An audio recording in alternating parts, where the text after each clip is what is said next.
Is it live? We are live. Go ahead, Okay. Susan. Good evening, and thank you for joining the May 29th, 2024 annual meeting of the Stuyvesant Town Peter Cooper Village Tenants Association. We are live. Go ahead, Susan.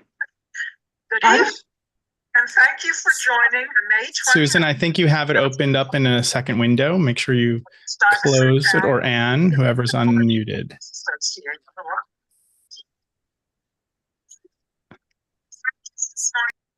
Okay, we'll just give Susan a second.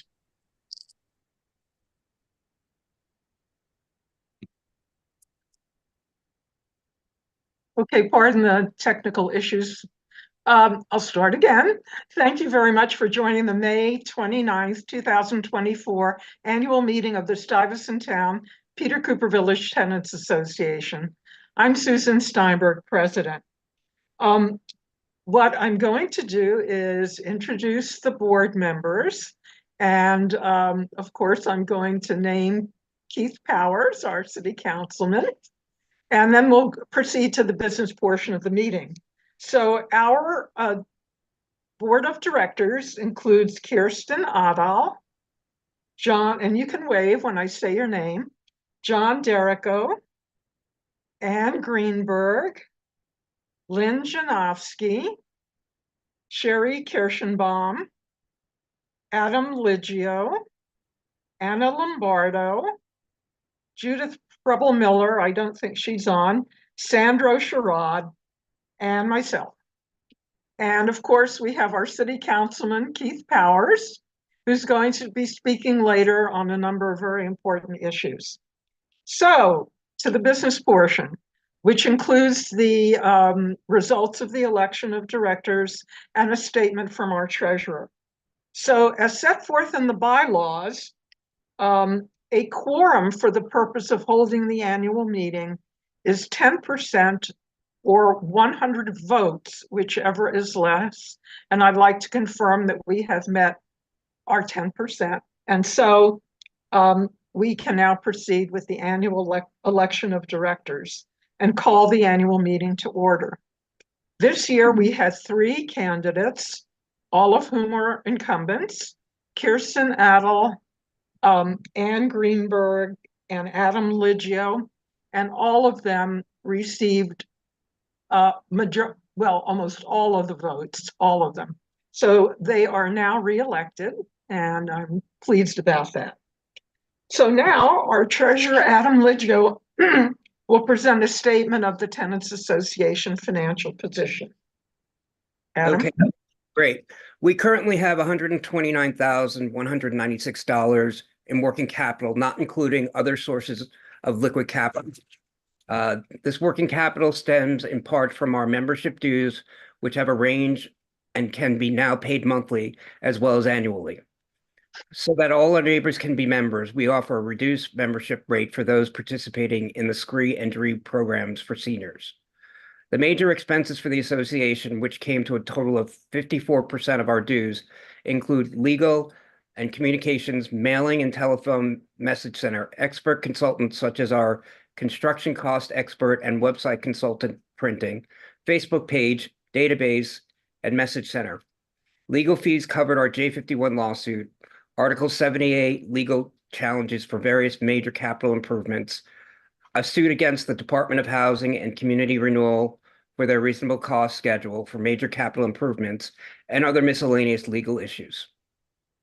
Thank you very much, Adam. And I'd like to acknowledge that we've been joined by Senator Kristen Gonzalez, who's actually supposed to be in session. So we really appreciate the fact that you've come out and are joining us.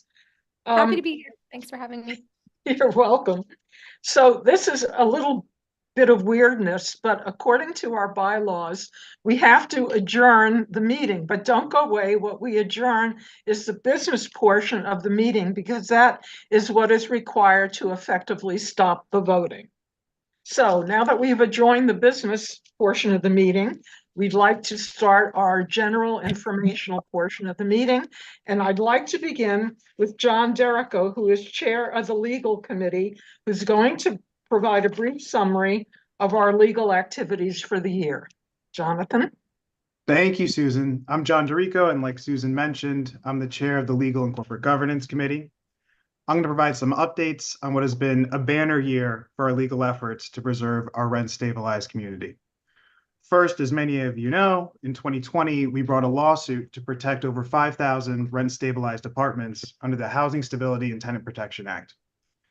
In response, Blackstone argued that under a regulatory agreement that Blackstone signed with the city, these thousands of units would be deregulated following the expiration of a tax abatement. In January 2023, Justice Reed of the New York State Supreme Court resoundingly rejected Blackstone's argument and ruled in our favor, concluding that the Housing Stability and Tenant Protection Act supersedes the regulatory agreement that Blackstone signed with the city, and these apartments would, in fact, remain rent stabilized.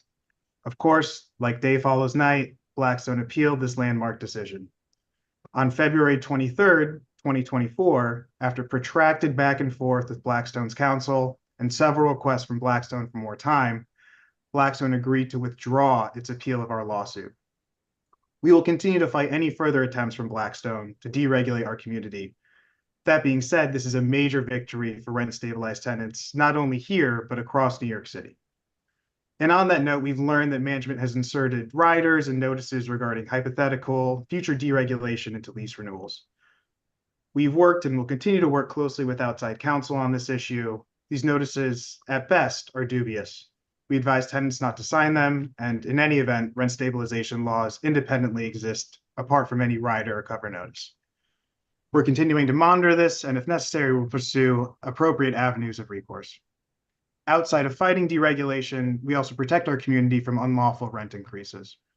We often challenge management's attempts to improperly increase rent for routine repairs or ineligible cosmetic changes to our buildings. These are called major capital improvements, or MCIs, as Adam just referenced. If you receive notices of one of these in the mail, please do let us know as soon as possible. We're currently pursuing appeals of proposed rent increases based on updates to video intercoms and gas repiping. Without getting into the strategy of these now pending appeals, these are meritorious actions necessary to protect our community. In addition, we're challenging the methodology. I don't know if you can hear, I have a 2-year-old in the background that's very interested in joining the student for whatever reason. We're also challenging the methodology of the Division of Housing Community Renewal to calculate the cost for MCIs. In its current form, this methodology ignores several critical guardrails built into the Housing Stability and Tenant Protection Act. In short, we're pursuing a number of legal actions that are of high impact, not only for our community, but rent-stabilized tenants across New York City. And to be clear, these lawsuits are made possible by your dues. We don't take a cent of your dues. The entirety go to benefiting and protecting our community. As always, we'll continue to keep you apprised of legal developments through our press releases and email blasts. Thank you very much. Thank you, John, for that excellent summary. And by the way, dues can be paid annually, but we also have a monthly option for those who would like to utilize it. And now it's the time of year when the Rent Guidelines Board rears its ugly head and comes up with something that none of us likes. And I would like Anne Greenberg, our Vice President of External Affairs, to bring you up to date on what's going on with the Rent Guidelines Board and the importance of getting involved. Anne? Thanks, Susan. Well, as you say, at this time of year, the landlord's fancy turns to rent increases. And if your lease is up for renewal as of this October 1st, you're probably wondering how big an increase you'll be hit with. And it will be an increase because Mayor Adams' Rent Guidelines Board has already cast its preliminary vote. The proposed range is 2% to 4.5% for a 1-year lease and 4% to 6.5% for a 2-year lease. And that's on top of 2 years, the past 2 years, with the largest increases since 2013. On June 17th, the RGB will announce its final decision at a public meeting at Hunter College. But before that, they'll have public hearings. You may be thinking, those preliminary numbers do not work for me. What can I do? Well, you can submit your personal testimony to the RGB. They need to hear from every one of us. And these are your options. You can register to speak in public at the Manhattan hearing on June 11th. Susan and I are the 5th and 8th tenant speakers. Or just show up to cheer us on. The hearing is at the Society for Ethical Culture on Central Park West from 5 to 8 p.m. I told the RGB chair in person that he had dissed us by not holding a hearing in our borough last year. So a big in-person showing will remind him that we're here and we count. Public speaking isn't your thing? You can leave a telephone message. You can submit written testimony via an online form or by email. You can pre-record an audio message or a video message. We'll be sending an e-blast soon with all the details which are on the RGB site. But here are some facts. Rents in New York City have gone up 965% since 1968, but the cost of operating rental housing increased only 792%. Landlords have recouped $1 billion in MCIs since 2019. Between 2021 and 2022, the latest dates we have information for, net operating income, which is the revenue remaining after operating costs are paid, increased 10.4% for buildings containing rent-stabilized units. Income from services and commercial rents as a percentage of total building income was 14.1% in core Manhattan, and rents are increasing 7 times faster than wages. So you have to wonder why landlords need an increase at all. And never forget that if an owner isn't making a profit of 5%, they can open their books and get a higher increase. So check for our e-blast giving you the details of how to tell the RGB what you think, and please come out on June 11th to represent for Manhattan. Thank you.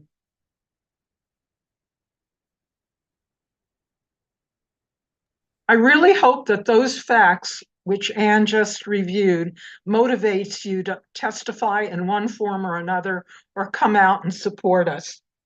So, as soon as the ball dropped on January the 1st, 2024, we had all kinds of challenges facing our community. I'm just going to summarize a few of them, and our electeds will elaborate in more detail. So, first of all, New York City can now compete for a casino permit, and a possible location is the empty site on First Avenue between 38th and 41st Street, just south of the UN.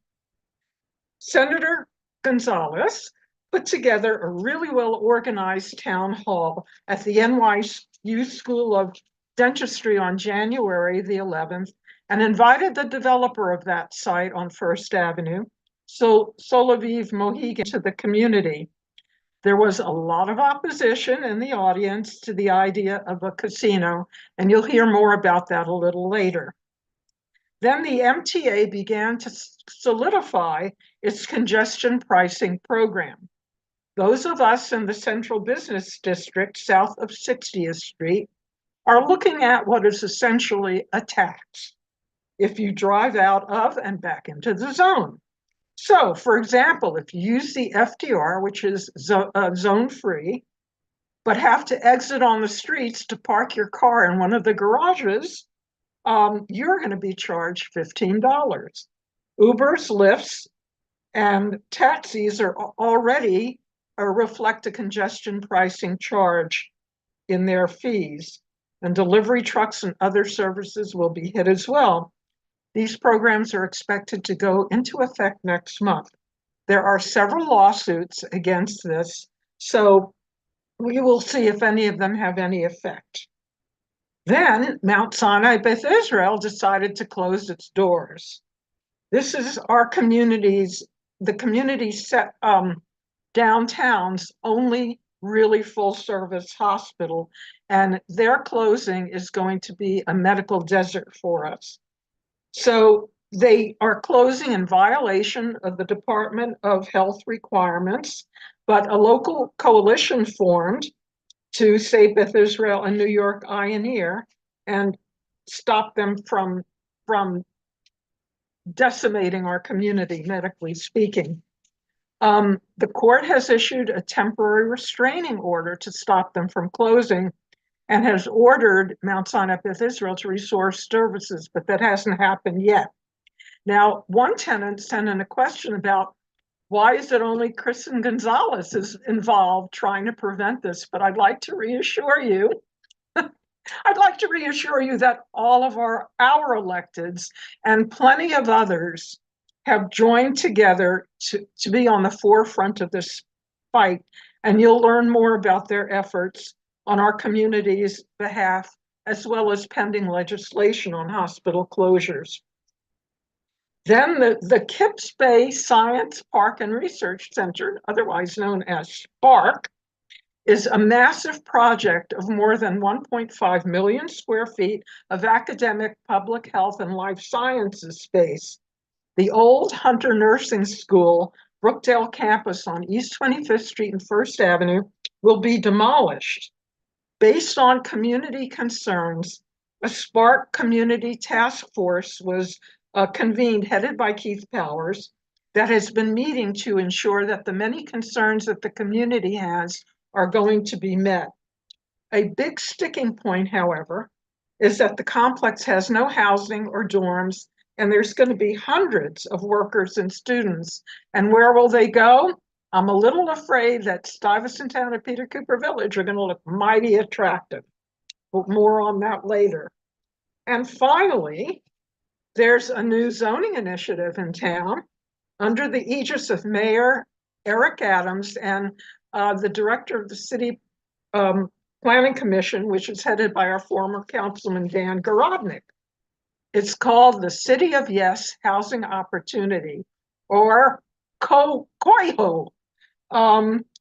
There was a zoning expert presentation to joint committees of Community Board 6, namely Land Use and Waterfront and the Housing and Homeless Committee. And the zoning expert discussed the impacts that the new zoning text would have on our community. And frankly, it put me in a panic. And why? Because the zoning expert told us that there could be another 1.5 million square feet of housing in Stuyvesant Town and Peter Cooper Village, and which is ridiculous because basically they're supposed to just add a little more housing to various communities, not 1.5 million square feet.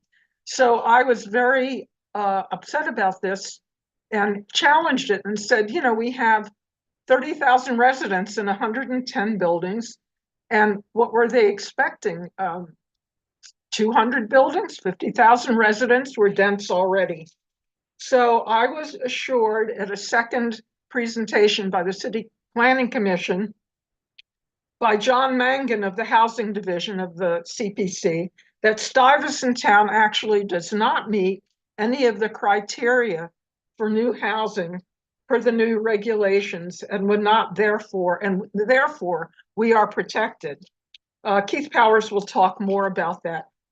Keith, we'd really like to see this assurance in writing if somehow you can persuade them. So these are just some of the major issues. So now I would like to turn the meeting over to the elected, starting with Keith Powers. All right. Thank you, Susan. And I'm going to try to touch on some of those. I know we have Assemblyman Epstein and Senator Gonzalez here, and I think Congressman Dowler coming as well to pitch in and more to all of that. I'm on the clock now by 10 minutes, so I'm going to be mindful of that. First of all, I just want to say thank you to the Tenants Association, because I don't want to understate how important that lawsuit victory was. The not appealing of this year for sure, and having such a solid case, and also being on top of other cases that were going on throughout the city and state to make sure we weren't affected by anybody else's lawsuit. But the victory, it was 2 weeks before COVID, it shut everything down, that we all stood on the corner of 16th and First and decided that we were going to launch a lawsuit against Blackstone because we had a major disagreement on the status of nearly 6,000 apartments. But I think the conversation always includes all 12,000, 11,000. And that lawsuit took a long time, but our success and victory in that, and also getting them to drop the appeal, means that not only us, but I think tenants in the future and tenants citywide and statewide perhaps have so much more security. And I think there's a lot of tenants who still don't recognize and realize how that might have impacted their individual unit and scenario. And so I just want to say your guys' fight here I just want to applaud you guys so much for taking that on and winning and doing right by so many tenants here in Stuytown. I think maintenance is hammering on my thing right now. So anyway, I want to touch on some of the topics that you guys mentioned. World Bank Guidelines Board is coming. I think Ann did a really good job summarizing that. I just would say, please get out and show up on June 11th to the hearing. We fought for there to be a Manhattan hearing so that folks would have convenience to get from your house to one of the hearings, since they normally would have been outside of Manhattan. I believe the vote is on the 17th. So we need, between now and then, as many tenants as I can. I'll be there testifying. We need to stop these massive rent increases, and we need everyone to show up and add their voice and your personal stories, because I think they actually need to hear how this would affect you, not just from elected officials, but from actual tenants. So please consider joining, submitting testimony, elevating your concerns there. It's really important. It's your rent, and it's the future of your apartment. A couple other things. I know congestion pricing was mentioned. It's something that will be obviously coming in effect in the near future. I know something Ramsey is going to talk a little bit about this as well. I just wanted to add, one sentiment, because I've heard from a lot of tenants who are concerned about the impact that Susan mentioned, which is short distances from the FDR to their garage, to their house. And that is why I authored a letter with the council members in Manhattan calling for some sort of way to help residents who live in that area, because it felt patently unfair, especially knowing some of the scenarios we're talking about here for folks in Stuyvesant Town, Peter Cooper, to ask them to pay that full amount. And every time you take out the car, and for short distances away from the congestion-free zone, we were unsuccessful in that effort, but certainly continue to support, and we'll be asking folks to consider some accommodation for residents in the zone. Similarly, if you are an individual we've heard from some folks who have a disability permit and are applying for the exemption. If you need help with that, please reach out to us. We've had some folks who have reached out for guidance on that. And we are going to continue to try to find ways to help residents in the zone. But if you have questions, you can also reach out to us. And we've been helping some residents get the exemptions if they qualify for them. But again, disappointed we did not see any real accommodation for residents. I know Assemblyman Epstein has a bill to do that. On the casinos, as Susan mentioned, there are proposals citywide, all vying to receive licenses from the Gaming Commission. We are mostly predicting there's going to be one new casino in New York City, or Yonkers, or Long Island, or Westchester, Long Island. As mentioned, there's one in my district. Well, there's two in my district, but one that really affects us, which is on 38th to 41st Streets on First Avenue. We have heard many concerns. I want to thank Senator Gonzalez for her town hall, so we could hear from people in full format before we go into that process. That process has now been kicked out another year. So we are still a year away from any vote on the casinos. There is going to be essentially a community advisory committee of the elected officials, the many who are on this, including myself here today, that will have to take a vote whether approve or deny any license for the area they represent. I know many of us have concerns about the one on First Avenue and know what the concerns are in this community of being so close to one, and they're numerous. So I want you to know there's going to be public hearings. There is going to be a process. There is going to be a vote. It has just been kicked out a year now. So we'll be closer to this time next year, probably, when we will be going through that process. But there will be public hearings. So if you want to show up and testify at that point in time, you'll have an opportunity to do that. And again, there'll only be one, and there's about 10 proposals citywide. So no matter what happens in any part of the process, there's a lot of competition here for them. Lots of different types of proposals in different locations, and a few, of course, here in Manhattan as well. On the Kips Bay process, the Kips Bay proposal that was mentioned. So folks probably are aware of this, but I'll give you some more context. Where the Hunter campus is, the nursing facilities, the health building, and the old campus there on First Avenue between 25th and 26th Street. That has been long discussed as being something that would be redeveloped into something new before I got into the city council. We had all said no and fought against the proposal for a sanitation garage that was there. So if you recall, the sanitation department wanted to build a garage to park all their trucks. My light went off. And to make that basically a sanitation depot.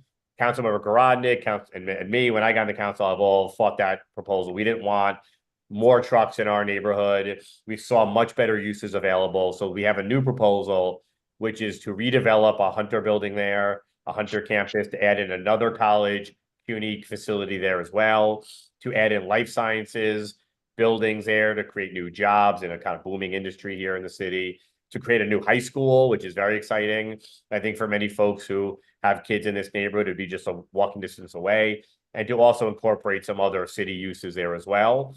It is right to be, thinking about, well, what happens to people that might want to work there? There's dorms there. So we have been talking to CUNY about a plan for how to relocate and house students somewhere on the east side.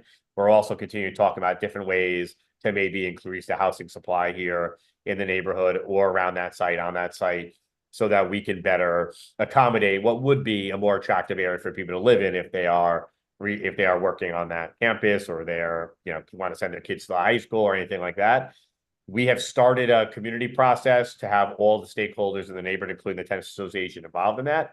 But we will soon enough be heading into the actual formal public process, where there will be public hearings at the community board and other places. So if you have input on that, you should definitely join us for those public hearings or reach out to my office.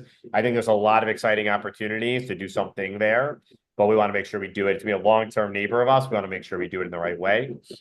And so certainly reach out to us on that as well. And just a few more things with my clock ticking here. We are all over the issues around the mayor's housing proposal and how it might impact Stuytown. I would say the good news is we want to spread more housing around all over the city, because frankly, we can't be the only places in Manhattan where everybody's moving to and making rents go up and making people, Manhattan be the landing spot for all new development and new housing. We've done that for years. We need to turn to other neighborhoods throughout the city and ask them to do a little bit more. So that's what we're doing. And that's why I think it's a good idea in its overall format, is to ask people to do more and ask these other neighborhoods, which have long rejected even modest increases in new housing, to take on that as well. But we have to be super careful about how that impacts Stuytown and how unique it is with our open space. Now, we did ask the city planning to do an analysis, and as Susan mentioned, the ability to really develop on this property is pretty limited, and we were encouraged by that. There's not that many areas in Stuytown. My always fear is a big building in the Oval or something like that. That's not possible. There are very limited opportunities, and we are going to do our best to make sure anything we do in the city council does not create a totally new scenario where anybody would develop that. And I am encouraged to have our city planning director be the council member who from this area, Dan Garodnick, in the past, who understands this uniquely. So I'm encouraged by that. And the last two things I'd say is, we had two big bills we're working on in the council. One has been about cannabis, illegal cannabis store enforcement. We've been pushing new ideas for that, but really encouraged by some of the action being taken right now in the city to shut the stores down. We've seen a lot of stores already get to shut down. And my last one on the clock, I'm watching it, is we have a big package around scaffolding, which I know has now come to Stuytown, to try to reform the scaffolding law so we can all live with a little bit less of it, support our small businesses, and enhance neighborhood life. And we are looking to pass that this year as well. I'm at 1 second. I think Sandro, somebody froze it for me to give me extra time, but I will be respectful of my neighbors and I will hand it back over. But thank you, everybody, always, for indulging me. Thank you very much, Keith. I want to acknowledge that we've been joined by Congressman Gerald Nadler, who will be speaking next, and our Assembly member, Harvey Epstein. So, Congressman, you're on. Well, thank you very much. It's a pleasure to be with you at the Stuyvesant Town Peter Cooper Village Tenants Association annual meeting. I'm grateful for this opportunity of issues impacting you and your priorities, to give you an update from DC and to talk a little about what I'm working on. I must say, before I go any further, that I was at one time, you probably don't know, a resident of Stuyvesant Town. Of course, we moved away when I was not quite 4 years old, but we were one of the original tenants. Before I take questions, I want to highlight some of the incredible accomplishments that Democrats have achieved in our first 3 years under President Biden that are benefiting New Yorkers every day. With the Democratic House majority in the last Congress, we passed a bipartisan infrastructure deal, the largest investment that Congress has ever made for our nation's infrastructure and competitiveness. The bill has already delivered over $20 billion for New York to invest in public transit, bridges and tunnels, clean water infrastructure, and more. Every month, this marked legislation to lower healthcare costs for millions of Americans by improving the affordability of healthcare plans, capping the cost of insulin products at $35 per month for people with Medicare, and improving access to affordable prescription drugs for millions of Americans. And starting next year in 2025, people on Medicare will have their annual drug costs capped at $2,000. It also included the largest investment Congress has made in clean energy and climate change in the nation's history. Between the Inflation Reduction Act and the CHIPS and Science Act that the president also signed into law, New York clean energy initiatives have already received hundreds of millions of dollars in federal funding. I'm also proud that President Biden signed 8 of my bills into law last Congress, including my Respect for Marriage Act to codify federal recognition of same-sex and interracial marriage, and my Pregnant Workers Fairness Act to require that employers provide reasonable accommodations to pregnant and postpartum workers. In contrast, under now a Republican House majority this year, the 118th Congress is on, and last year, the 118th Congress is on track to be one of the most unproductive in modern history. From the very beginning of this Congress, House Democrats have made clear that we're ready, willing, and able to find common ground with our Republican colleagues in a bipartisan way on any issue. But Republicans have not been interested, and that has led to a do-nothing Congress. Of the 8 major bills that the Republican House has managed to pass this Congress, all passed with more Democratic votes than Republican. That down the government multiple times and not provide crucial security assistance to our allies abroad. Republicans also need to stop obstructing real solutions to fix our broken immigration system after they voted down a bipartisan deal at former President Trump's request because he would rather complain about the border ahead of the election rather than try to improve it. Despite what the former president says, I want to make it very clear that the border is not open. The Biden administration is removing people at a very significant pace and in ways that give me some due process concerns. Since the end of Title 42 last May, the Biden administration has removed or returned over 400,000 individuals and members of family units. The total is nearly equivalent to the number of people removed in all of fiscal year 2019 under the Trump administration. But because President Biden isn't saying that he wants to shoot migrants trying to cross the border, as Governors Abbott and DeSantis have, Republicans don't think he's doing enough. One vital thing that the Republicans could do to address immigration and the border is to allow Democrats to hire more immigration judges to rule on asylum cases. In December, the immigration court backlog passed 3 million cases. And Republicans would rather complain about a so-called catch and release policy rather than make a real effort to improve it. I know that this update from Congress has largely been negative because of the dysfunction of the Republican House majority. But I also want to mention some positive things that my Democratic colleagues and I have accomplished. We have held the line against the most damaging legislation the House Republicans have passed. They have either not been able to pass those bills, or we ensured that the bills received so little support from Democrats that they would die in the Senate. As ranking member of the House Judiciary Committee, I've stood up to the House Republicans' illegitimate impeachment inquiry against President Biden and his election. Today, the Republicans, by threatening to defund the FBI, sending threatening and bullying letters to the prosecutors, and even advancing a bill to allow presidents and former presidents to have their state trials moved to federal court because of the perceived advantage it would give Trump. While I'm not going to weigh in on the individual legal cases against the former president today, prosecutors, including Department of Justice Special Counsel Jack Smith, have outlined astonishing cases. Beyond that, I'll simply say that Trump will have his day. Now, I know that I just highlighted the many areas where the gulf between our two political parties. I do believe there are still areas we can insist. This is a bill with strong bipartisan support to help prevent government overreach by prohibiting the warrantless purchase of customer data. When the Judiciary Committee considered this bill at markup last July, it received a rare unanimous 30-0 vote. We also had bipartisan support from the furthest points across the aisle for the FISA amendment to end warrantless surveillance. Another area that I seek to employ bridges to find common ground is the area of entitlement programs such as Social Security and Medicare. Some Republicans push for a fiscal commission, or called the commission to cut, and even some Republicans on my side. Why Republicans?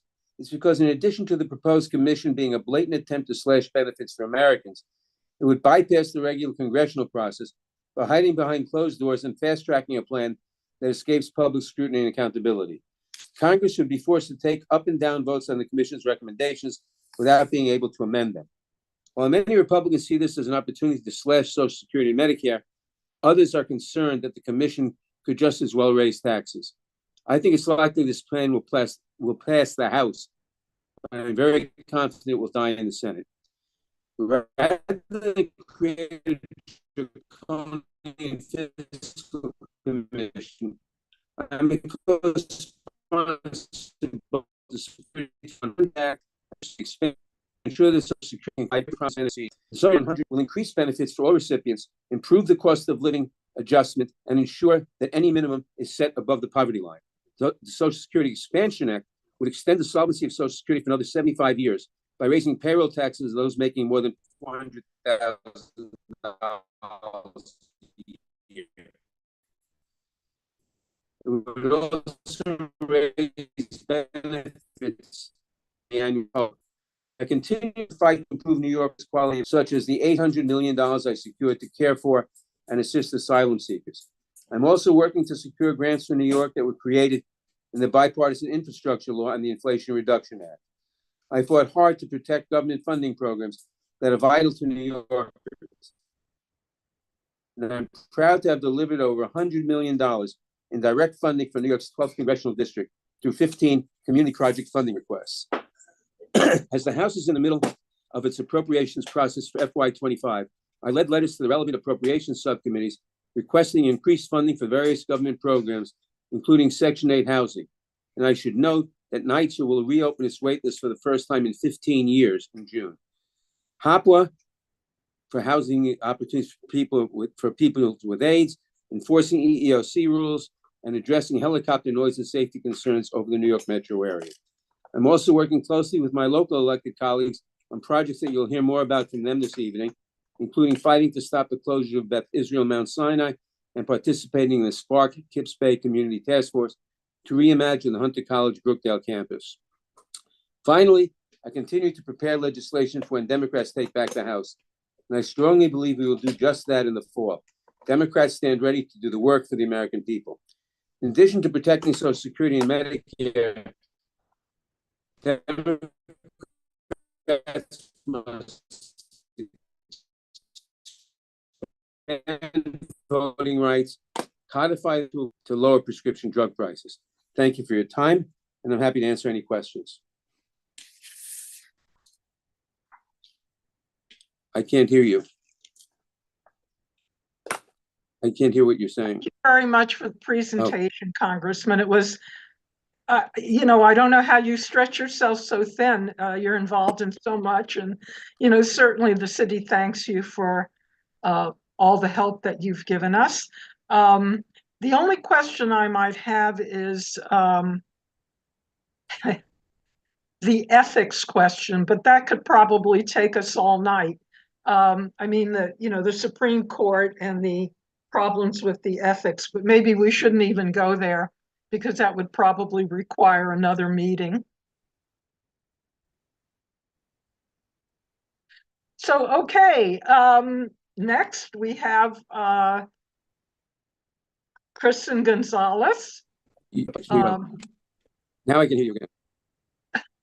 What was your ethics question? Well, it couldn't was hear. it was the Supreme Court, but I said that it would probably take all night to talk about that. So maybe we shouldn't even. No, it's a simple answer. There's a terrible ethics problem with both Justices Alito and Thomas. The ethics problems are obvious. Unfortunately, we have a code of ethics that binds all federal judges. Supreme Court adopted ethics, but if we take back the majority, I guarantee you, we will enact an enforceable ethics code on the Supreme Court as well as on all the other judges. I don't have to go into how unethical it is for Justices Alito and Thomas to rule on any January 6th related cases or any cases regarding the president's immunity. Thank you very much, Congressman. Okay, Kristen. Hi, thank you so much for having me. And very exciting updates from our congressman. I know we travel up and down from Albany, but like you, Susan, do not know how you are able to stretch yourself between here in DC. I am really excited to be here with you all today. As Susan mentioned, we're actually at the end of our legislative session. Next week is the final week of session. And then the second half of the year, we are very lucky. We get to be home and in the district full time. So I'm hoping to see you all in person very soon. But as we wrap up the second legislative session that my office has done, we're definitely reflecting on the work that we've been doing. And, 2 years ago, I spoke about the three biggest issues for us in our initial campaign, which was environment, climate justice, housing, and healthcare. And last session, as you all know, we were able to make really big strides under climate justice. So that included passing the Build Public Renewables Act, which was a landmark bill for New York, giving us the right to build and own our own renewable energy sources so we can transition off of fossil fuels. We passed the All Electric Buildings Act to make sure that new buildings being built are operating on clean energy to improve our air quality in New York City. But what we didn't do last session was really address housing. Housing had been kicked out of last year's budget and not actioned on at the end of session. And a large part of that was because myself and other colleagues were standing really strong on tenant protections. And so this year, housing in our budget was the big fight. And we're really, excited to report back that, yes, we took action around housing, but, I wanted to talk a little bit more about what that meant for us right here, in Senate District 59. So in our housing budget, in our budget package for housing this year, we had the tenant protection bills that we had been fighting for, like good cause eviction, a bill to give New Yorkers a defense in court, essentially saying that if you haven't broken the terms of your lease, you have a right to renew your lease, right? And then in addition, capping the increase in rent at the end of that lease. In the initial bill, we had fought for 3% or 1.5% market rate. But by the time that, real estate lobbyists and unfortunately our governor, who had very much listened to some of those real estate lobbyists, by the time they had amended the bill, the final version of our bill didn't really look like that initial version. So even though we got a version of good cause, which was a massive win, because again, a lot of real estate wanted to pass tax breaks without giving us tenant protections, which we were opposing since last year. We certainly were not, thrilled to see that the, cap is now at 10% and then, see several exceptions being added to the bill. So in the final version in this year's housing package, we have exceptions for condos and co-ops. So good cause does not apply. If you live in a new building, it doesn't apply. But, again, we are happy that it was passed in this year's budget. Another part of this housing package that we weren't thrilled about either was the increase in IIs, or individual apartment improvements. And what that means is the amount that, a landlord like Blackstone can pass down to a tenant can be increased or more than it was before. We certainly didn't increase it as much as real estate wanted to see it increase. We fought really hard, but any increase at a time where I think we are all struggling with the rising cost of living is difficult to swallow. So, for us, after looking at both, the version of the tenant protections that we had, as well as the additions for rent stabilized apartments and individual apartment improvements, we looked at it and we said, we're not really bringing a ton home for our community. And in addition, we also heard from tenants in Stuytown. We heard from, incredible housing justice advocates that are on your tenant association board. I actually really do want to shout out Susan and Anne, who have been just so, active and really tuned into the housing work that's been done in New York State. That is an incredible amount of work that they've been putting in and in representing and advocating for all of you in Albany. But after hearing from all of you and hearing from them, I couldn't accept the version of this housing package, and I actually voted no on the budget bill that included it, because I want to send a really clear message to our governor, a clear message to Albany that, we are always going to fight for rent stabilized tenants. We're always going to fight for tenants who don't have tenant protections. And certainly, we're not welcoming any, unfortunately, any influence from real estate and normalizing that as part of our process. So I was proud to stand up and say no to that in this year's budget. But again, the fact that we got this far, I think, is still a win.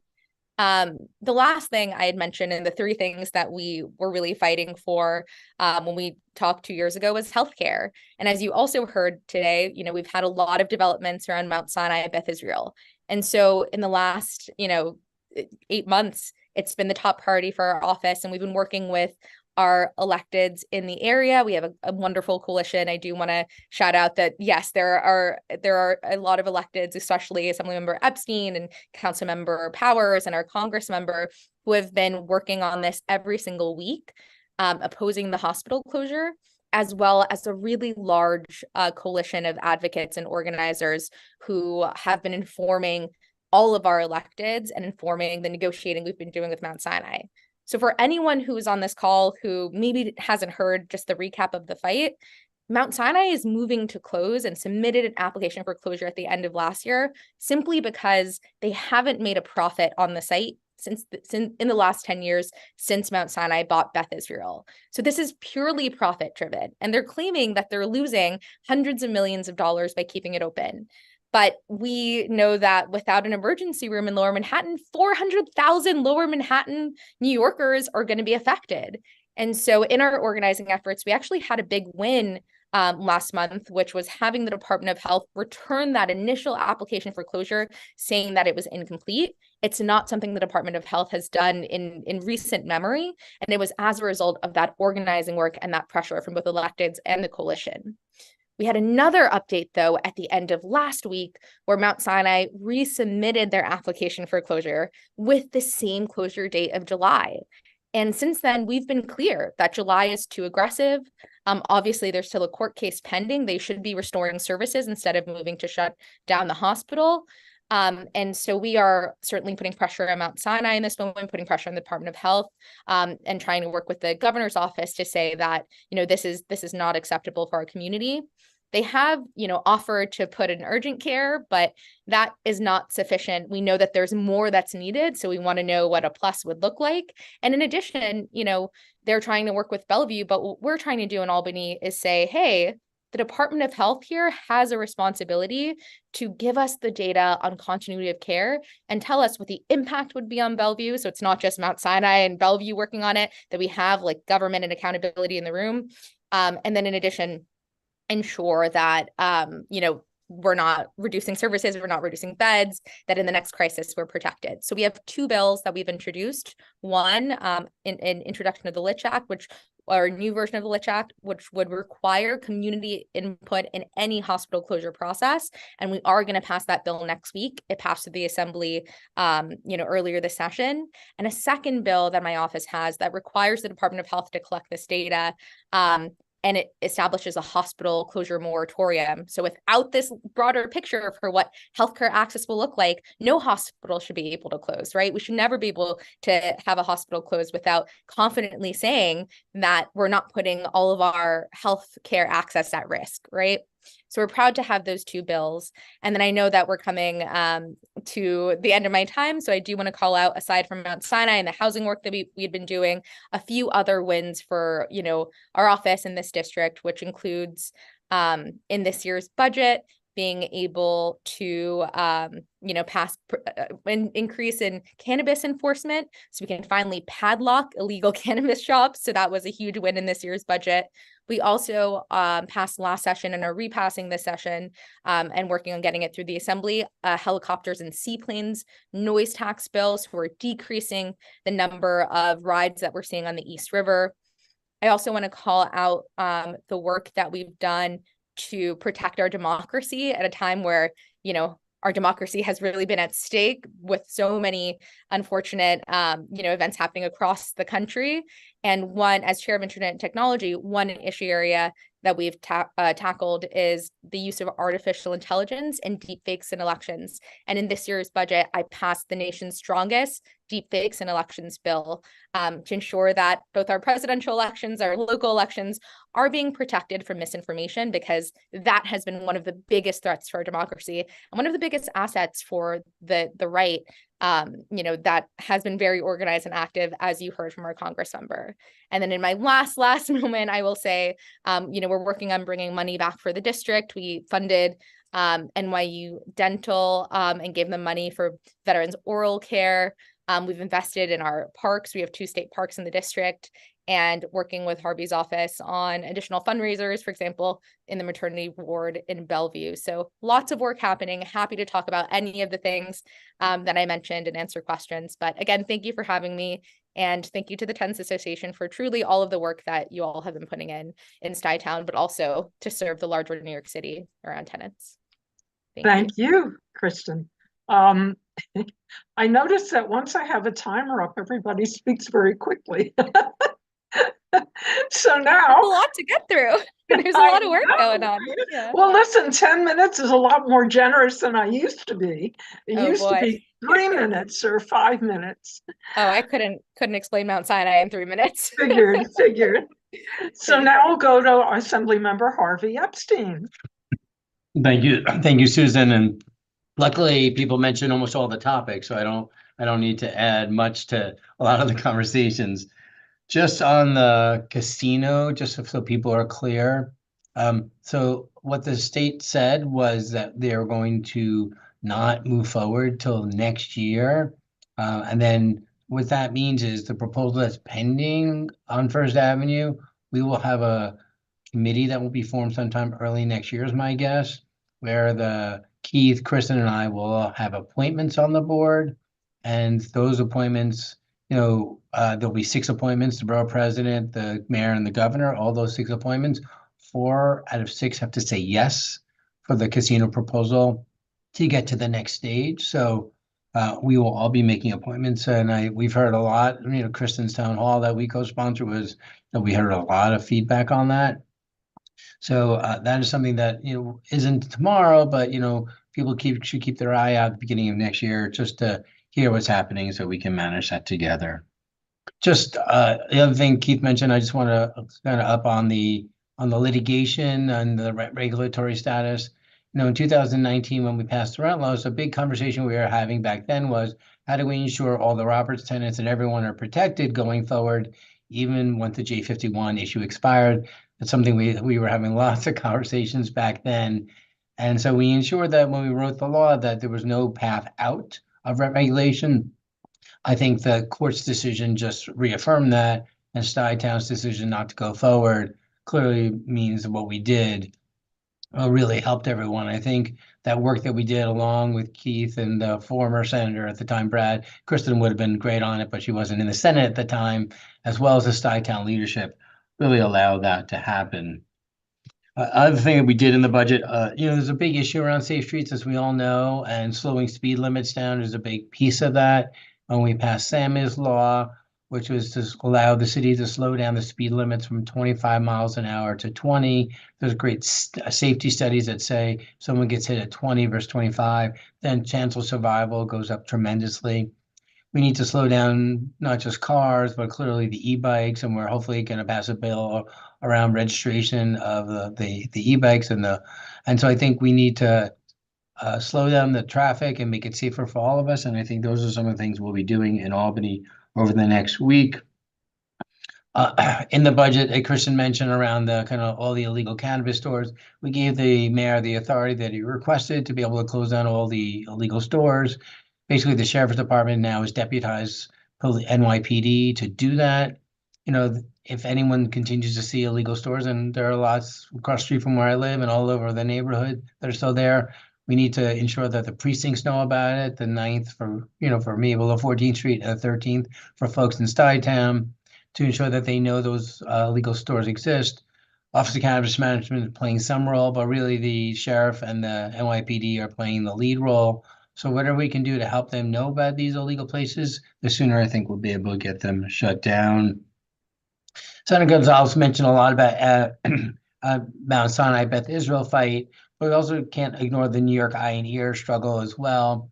They had requested a merger of the license between New York Eye and Ear and Mount Sinai Beth Israel.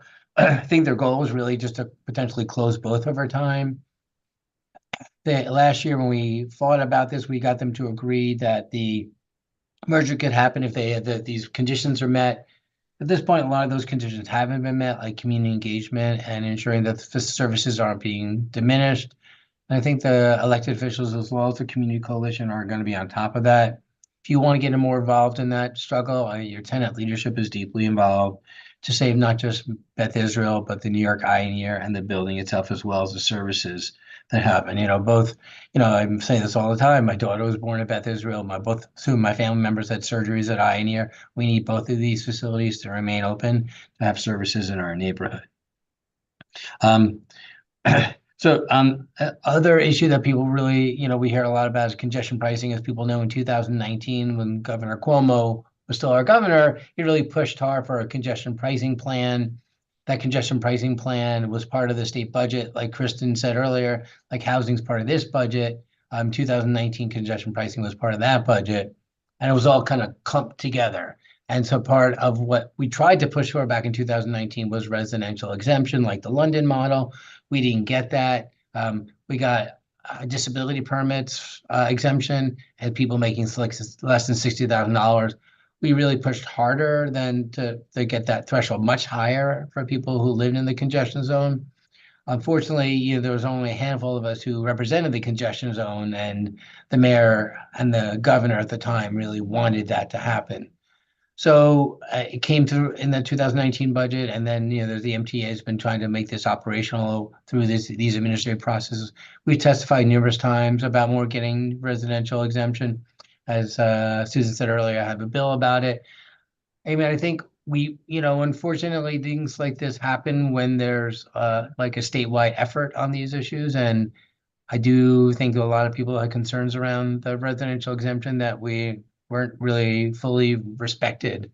We're going to keep fighting, but as things go forward and litigation come forward, this potentially can start. We've had things reverse over time when they've put full tolls on fees. We've had our colleagues in other parts of the state get those tolls and fees reduced, and I think I think we're going to continue, if this does go into effect next month, to try to push to get the used prices reduced for people who live in the congestion zone, because it isn't just a fair system. And the last thing I'll just say on housing is I think we're going to see a real change in our city potentially by the housing plan that we put together. So a lot of it will be affordable housing, but most of it will be market rate, and it's going to have some impact, as Keith said, on our neighborhood, the city of Yes, as well as the state plan. And I think we all just need to be mindful and think about it. And as things move forward, we have to be paying attention to these proposals that are coming before the city council, as well as Albany, on kind of the impact that's going to have in our neighborhood. So saying that, I think we are, we have a strong team on the east side. All four of us work collaboratively all the time. And I hope that you see that in our work and our overlap. And Susan, I'm happy to give you the 3 minutes back so I don't take my full 10. Okay. Thank you very much, Harvey.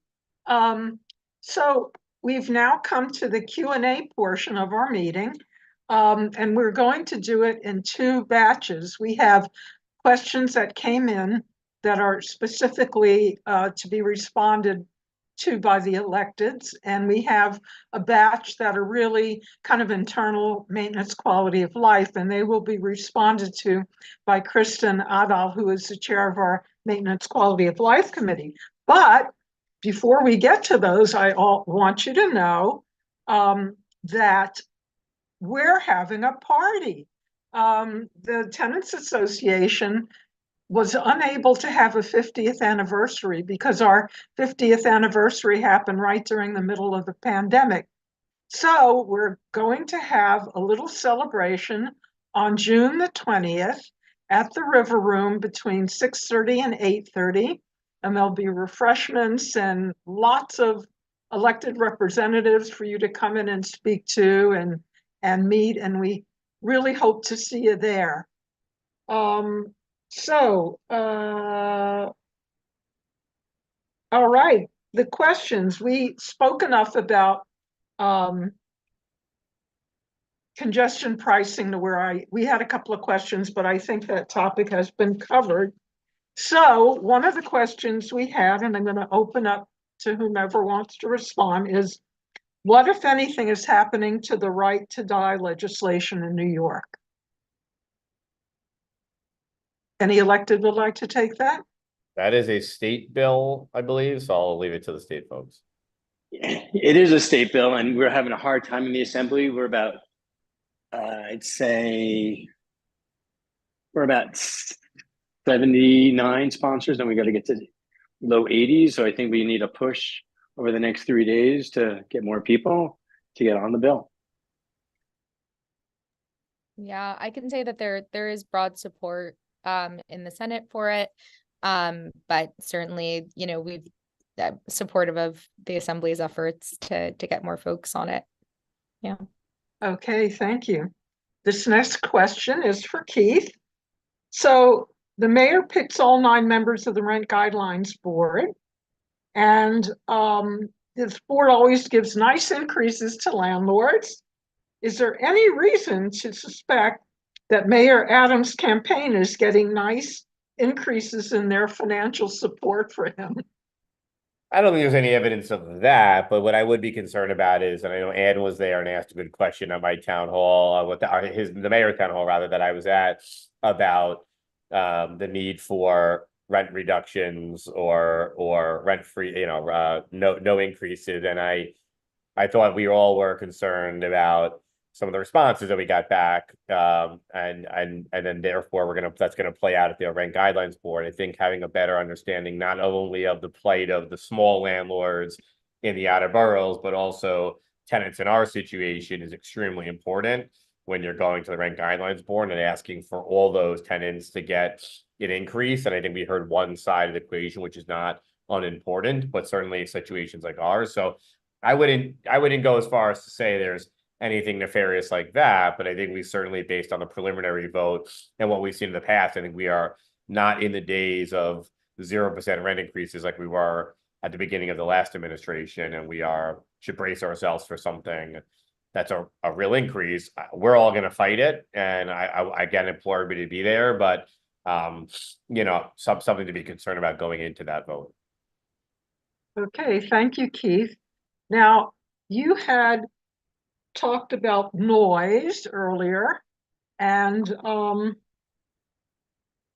sirens, fire engines, police cars, ambulances have gone up deafening decibels. So what can we do to get some changes from the mayor, and who's in charge of noise pollution? Sure, great question. I did a package of bills last year all around noise pollution because I felt like it was an issue that really didn't get addressed in this city much. I mean, I think Senator Gonzalez mentioned she has a bill on seaplanes and helicopters, which we get a lot of complaints about as well. And representing Waterside and the East River, we have the only seaplane landing spot in, I think, the whole city. So we get complaints about that as well. That's one part of the equation. But what about vehicles? What about noisy neighbors, which I hear about all the time in Stuytown? What about noisy construction? So, and much more. So we did a whole package of bills last year. We introduced a new concept into the city, which is noise cameras, which have been tested in the city and are happening in other cities where for noisy vehicles, you can actually put them in locations and catch people who are exceeding the decibel limit, which there are plenty of in the city. I represent the Midtown Tunnel, so we get a lot of that, especially late at night. We introduced bills around noisy construction, which is about after-hours construction and work that doesn't require an after-hours permit, but should. We talked about measuring noise. So, for instance, if you are hearing noisy things outside, like construction outside your door, outside your window, we wanted to make sure there were better tools for the city to actually show up and inspect inside your apartment, to give you a copy of your report, because people often don't know exactly what happened when an inspector went out, and much more, update 311, things like that. So we did a whole package up. We passed those bills. We're still left with other things. We'll talk about helicopters, which we get a lot of complaints about, and then sirens, which you get a lot of complaints about. And noisy neighbors is always going to be one that we have to find a way on, and it's a tough one in our neighborhood. There is a bill in the city council that I'm a sponsor of that would actually amend the sirens on our emergency vehicles here in the city to two-tone, meaning when they are not on a, there's like basically a two-tone siren, so they can actually turn the siren down.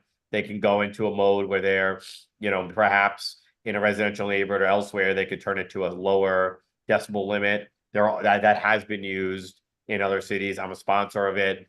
So you don't have to appeal to me, but certainly if you know other council members or other people in other districts, ask them to have their council member sign on to that. It's not, we live near hospitals. I represent the Upper East Side, which is filled with hospitals.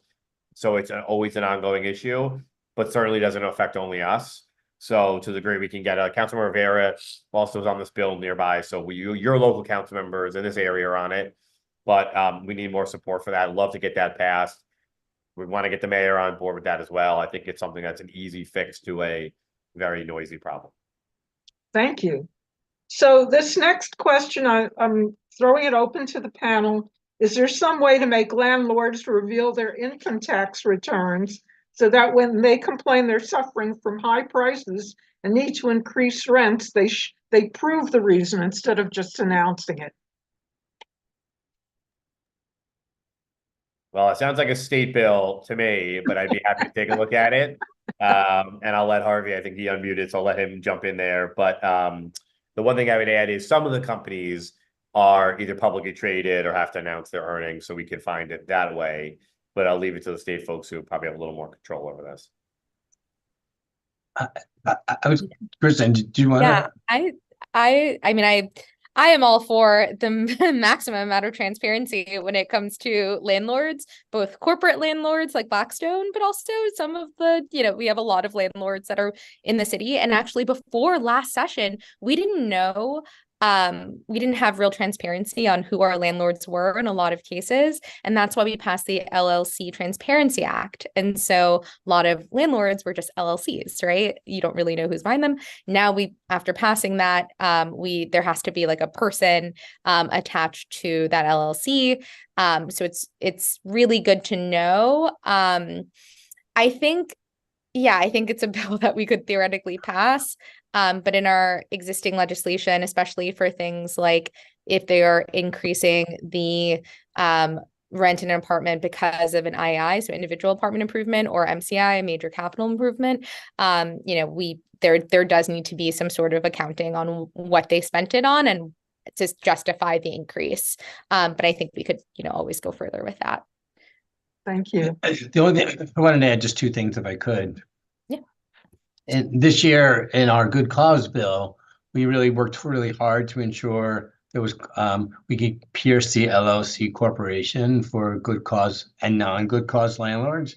And I think that was a really helpful moment where if you're covered by a good cause, we need to know that. If you're not covered by good cause, we need to know who the principals are behind your LLC and what interests they have and where they have interests.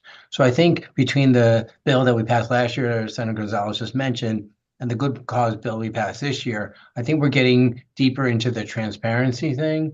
I do think the hardship increase allows us to get more details about ownership, profit and loss. I think across the board, we are moving in that direction. And I think, I don't think these things happen overnight. It'll take some time, but I do think as we move in that direction and talking about, why we need to have this information, I think it'll be something that we can gather.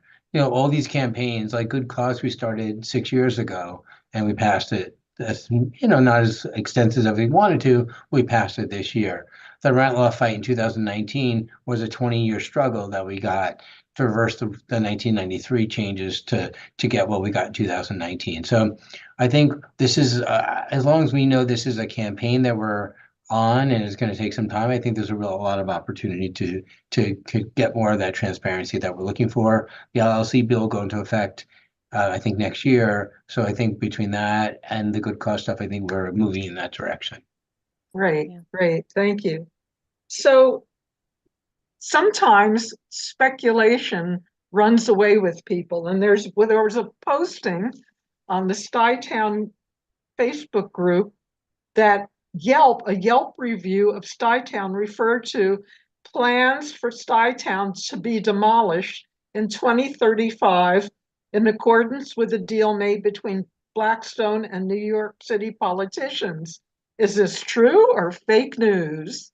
Very much fake news. Very much fake news. I don't think anybody has the power to make a deal of that nature anyway, but very much fake news. There's no reports or anything of something like that happening. I'm not sure where that would come from, and don't trust every Yelp review, I would say, perhaps. And under regulation, they can't do it anyway. They can't just demolish fully occupied buildings that are rent regulated. It's just, not only is it fake news, it's just impossible for them to do under current law. So I don't know what politician they were talking about, but it's not the elected officials that are on this Zoom, and it isn't something that's even achievable in the current state of the law.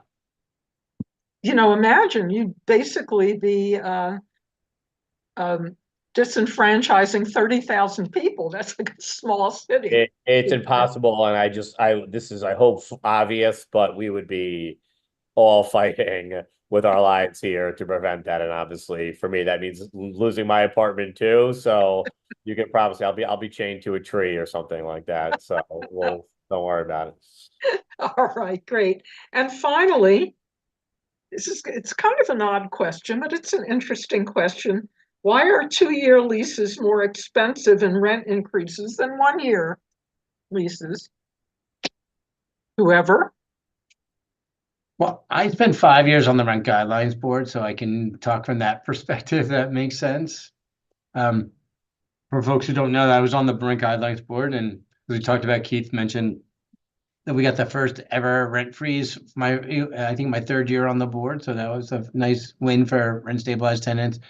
The reason the increases are higher for the 2-year lease is because it's the same increase over the entire 2-year period. So if you do a 1-year lease, and let's say it was 3%, and a 2-year lease was 5%, you have to make an economic calculation. If I do a 1% increase, a 3% increase for a 1-year lease, that's 3%, but my 2nd year could be another 3%.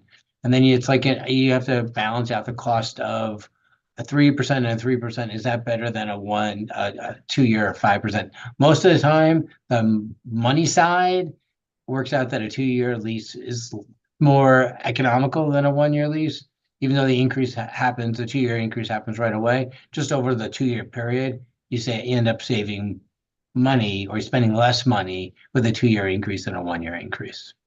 Okay, thank you. Oh, and a couple of things came in over the transom.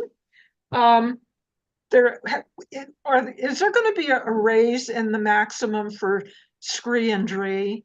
It's 50,000 now. Is it ever going to increase? I'll just say it's a budget issue. I mean, I co-sponsored the bill to increase it and index it to the CPI. I'd love to see that increased. We didn't do it this year as part of the housing package. I don't know why we can't get it done. Doesn't seem like anyone's opposed to it here. City Hall has to approve it because it's a tax abatement that lowers the real estate taxes. So I don't think we ever got a memo of support from this city hall. So if people wanted to get it done next year, require the mayor to be more on board than he currently is right now. Okay. And Yeah. finally, Do you want to there's- add something, Kristen? yeah. Oh no, I know Harvey, you Not have the bill on identified. it. So I'm like, Harvey's definitely the person to be speaking on this, but I just wanted to re-up between this and also, so like city level advocacy and state level advocacy opportunities for specifically Stuytown tenants. On the city level, you know, why we talked about why 2 years, a 2-year lease seemed more expensive than a 1-year lease. But again, that is still not considering the fact that there does not have to be an increase at all, right? And so just re-upping the ask for everyone to give their comments to the Rent Guidelines Board. It does not have to be this way. And so I certainly wanted to just, again, offer that, that perspective. And the second part, on the state level for advocacy efforts, next session, we're going to be coming back and, you know, taking on the next set of housing issues. And I think this is one that we should be central, I think, to our housing package in next year's budget. So, you know, Harvey and I could always use folks from Stuytown coming up and helping us lobby our colleagues. So it's definitely an offer to collaborate next year on making that happen. Okay, heard. Can I add one last thing though, just if I could? Sure. It's not just this issue, but there's RGB reform that I think we can get done next year too. We have a package of bills we're going to move next year about reforming the Rent Guidelines Board, price index operating cost, other, you know, appointment issues. I think we have a potential path to do some real reform on the state level for the RGB. So I hope that Stuytown tenants will kind of stand with us when we do it. I imagine that we will. So finally, okay, final elected question. Adrian Adams, I think, has a bill for the city council to vote for 21 commissioners. Keith, are you on this? We had a hearing on it today, and I'm actually the chair of the committee that oversees all the appointments. So all these would be coming towards me if this passed. There's a little bit of an obstacle in the way, which is that the mayor has announced it started today, his own charter review commission, which can evaluate proposals to put on the ballot. And what happens is if he passes his, or because of his, they have the opportunity to bump our, so we would pass our bill. It would go to you as voters to say, do you want to give us more power? I always hope you say yes, but you may not like that idea, but you would have the opportunity to vote on it. Because of this quirk in state law related to the city, if the mayor puts something on the ballot, it bumps our question. So it could bump our question to next year. He could keep bumping it if he really wanted to. I doubt he will. So we had a hearing on it today. The mayor's office didn't come to testify. They did not. We know they're opposed to it, but they didn't come to testify. And while I'm always a little careful about how we do these things and restructure government, I think practically, I can tell you, we have had a few appointments where we've had a concern, but for the large group of them, they're highly qualified people that get appointed as commissioners. We get an opportunity to evaluate them, and we end up usually supporting them. So I don't think it's the worst idea to allow us to do more of that, especially because these are people we're dealing with every single day, from transportation to sanitation to other commissions. So we should know what they're about. We should know they're qualified. We should know that they're also going to help us out, not just the mayor when he calls. So that's coming up for a vote actually next week, but you may not see it onto your ballot until next year. Okay, thank you very much. And now we've come to the maintenance quality of life questions. So Kirsten, would you please take over? Sure. Hi, everyone. My name is Kirsten Nadal, and I serve as the chair of the Maintenance and Quality of Life Committee for the Tenants Association. Our committee meets with management once a month to advocate on the state of the property and its impact on tenants. Mostly, we aim to bring issues that have aggregated for several tenants rather than one-offs, unless the issue is really egregious. For the purpose of tonight's meeting, we've consolidated all the questions that fall into the quality of life category, and I will attempt to answer them. I also want to thank everyone for sending in these questions ahead of time. And also, I want to thank tenants who contact us through our message center and keep us abreast of what's going on with all of you, whether it's big or small. So our first question, I understand facade work is necessary and legally mandated, but the daily noise is horrendous. Not to mention access is cut off to much of our outdoor space. Are there any reasonable compensations we as tenants can seek to make up for these tremendous disruptions to our daily lives? Unfortunately, facade work is mandated by New York City Department of Buildings and an unfortunate factor of life all over the city. Unlike gas cutoff, where tenants are provided with a hot plate and daily compensation because eating is essential, no compensation will be forthcoming for noise and diminished outdoor space associated with a city requirement. But speaking of facade work and scaffolding, we found at our quality of life meeting in April, we found out at our quality of life meeting in April that tenants could call to get their air conditioner units cleaned if there is excessive debris. If affected tenants want their ACs cleaned, they should call resident services and they will be taken care of, even if you own your own ACs versus management owning them. You can either be reimbursed for having your AC cleaned privately, or the Beam air conditioning team will come and clean them. If they have previously reached out to resident services, if you have and been told that that your air conditioner cannot be cleaned because you own it, you should call them again. Next question. Bikes of all kinds and scooters ridden on sidewalks are becoming an increased hazard. Someone is going to be seriously injured in Stuytown. What can be done to eliminate this danger? Sidewalk safety continues to be an issue we bring to management's attention due to speeding bikes and electric vehicles. And please know we bring this up often. We ask management what they're doing to keep residents safe. These are the things management has told us they have done to reduce the impact. They've limited the use of golf carts on the oval, reducing the speed limit with remote monitoring. Additional signage and more direct signage in strategic locations. And their team will go out in the field to see what other organizations and complexes have done to enhance sidewalk safety. Next question. Why does it take so long to fix the elevator? We only have one for 3 months. They're upgrading the infrastructure, such as cables, controllers, and electrical systems. This is very complex work requiring testing and retesting. Only 2 move-in and move-outs would be allowed during the middle of the day. Work will be from 9 to 5 with no off hours. The schedule will be modified if a particular building is experiencing heavy move-in, move-outs, so that the work in the building will be delayed. Next question. What efforts are being made by the Tenants Association or local officials to work with Stuytown management to lower the sound level of events held in the Oval? Concerts and movies can be half the volume and still sufficient for the enjoyment of attendees. But those living in apartments nearby who choose not to attend the events should not be subjected to excessive sound volume. A more moderate and satisfactory sound level for all can be actively undertaken and obtained. We have spoken to management several times, many times over the years. They have tried to balance the noise, but it turns out that due to the configuration of the buildings, those at the ground level watching the movies or concerts have a very different experience where the sound is much more muted.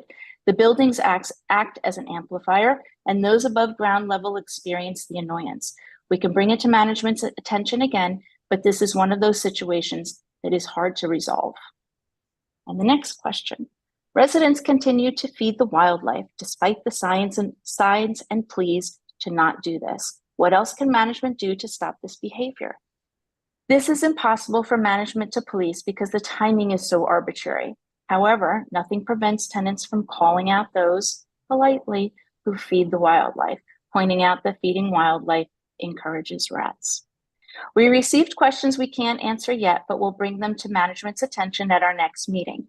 They are shredding and recycling trucks on a quarterly basis, one being dedicated to electronics and appliances.